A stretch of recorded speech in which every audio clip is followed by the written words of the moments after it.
Hey, what's going on? This Johnny Vaz, making a video like I said I would about my theory or thesis or whatever on death. Um, when people die, I believe they go back to some great energy source. I don't even think people could die off like really like non-existent. Your body is composed of things that can't be destroyed.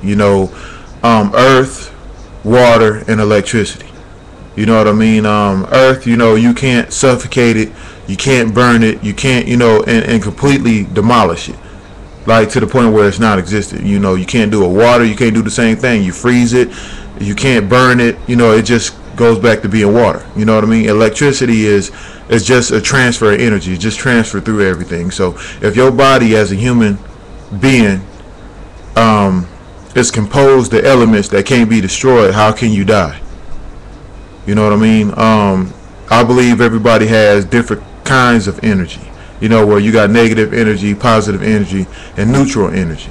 And I believe when you die, that this energy is transferred to, like energies. You know what I mean? If you have a positive energy, when you die, it goes to a more uplifting place or a more positive place. If you got negative energy, it goes to negative use, and so on and so forth. So, and I believe sometimes people, why they see ghosts, is that people sometimes have strong enough willpower to manifest themselves through the energy.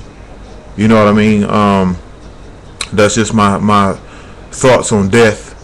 That I think religion is just there to ease people's thoughts on death, where they wouldn't be afraid of death. But if you think about it, nobody's actually really scared of death.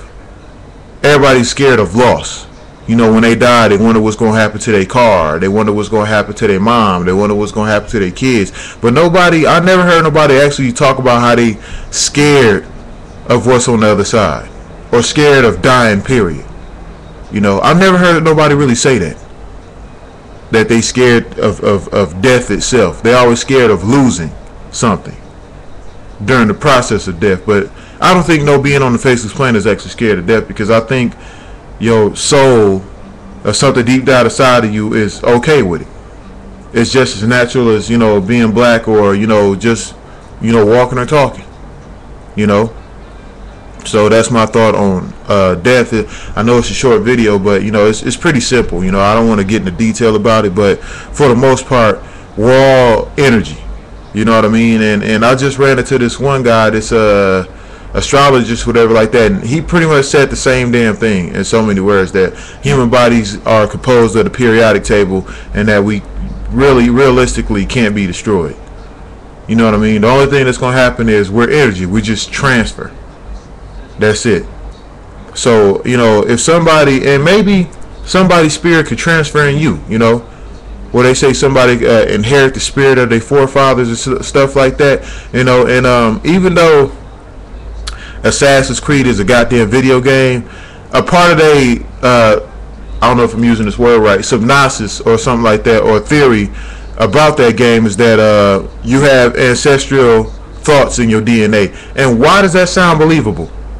Why does that sound like it can happen? It's a possibility. You know what I mean?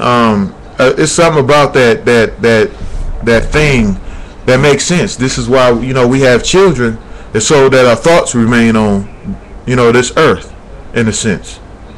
You know what I mean? A lot of people look like their forefathers. There's some people that look like motherfuckers. I done seen pictures from the 1800s where it'll be somebody look similar to me. Got the same big nose and a whole facial structure, and that picture old as hell. Maybe we just the point of having children is to recreate ourselves. You know what I mean? Like when you stare at your child, you're looking at yourself, really. Just another version of yourself. Maybe I'm, the second version of my dad. And maybe my dad's like the second version of my grandfather. Shit like that. Because we all have similar traits, similar heights, similar, it's just that we're a tad bit different because of, the female, genome or whatever like that. The female body kind of alters it a little bit, But for the most part, you know, for the male, you know, it's just like it's a transfer of energy. It's like a motherfucker goddamn, you know, Dracula. You know what I mean? How he switch bodies and be resurrected and all that shit like that. So that's just my theory on it. I don't think nobody's afraid of death. I don't think I think all what happens is that you got negative energy, you got positive energy. I think religion is just a way to kind of dumb it down. You know, where you think you're praising some higher God, you know, like the astrologer said, like you know, the galaxy is billions and billions and billions miles wide, and people are so, you know, simple-minded that they think we're alone and we're the only planet, and even though there's millions of other solar systems and things like that, but we're all just a part of a big energy. We are energy. You know what I mean? And the fact that the sun's gamma rays mutate us every 100 or so years, where, you know, average height for a male, like a common misconception is that Napoleon was short. He was actually, you know, a little bit taller than average. He was about 5'7", and 5'7" in 1799 is pretty goddamn tall. You know, but now the average height is 6 feet. 10 years ago, average height was 5'9" for a man. You know, in the 1900s, average height was 5'6". You know, and we're constantly being mutated and we're constantly changing. So, and we're able to hold our breaths longer. We're able to, you know, grip more. We're getting stronger as a species. You know what I mean? We're getting smarter as a species. So, and for a species that only been around a few thousand years compared to everything else which has been around for billions and billions and billions of years, we're probably the youngest species in the galaxy. You know what I mean? So that's my thoughts on it. Comment. I'll probably make a part 2 to kind of get further into it, but that's pretty much it. All right.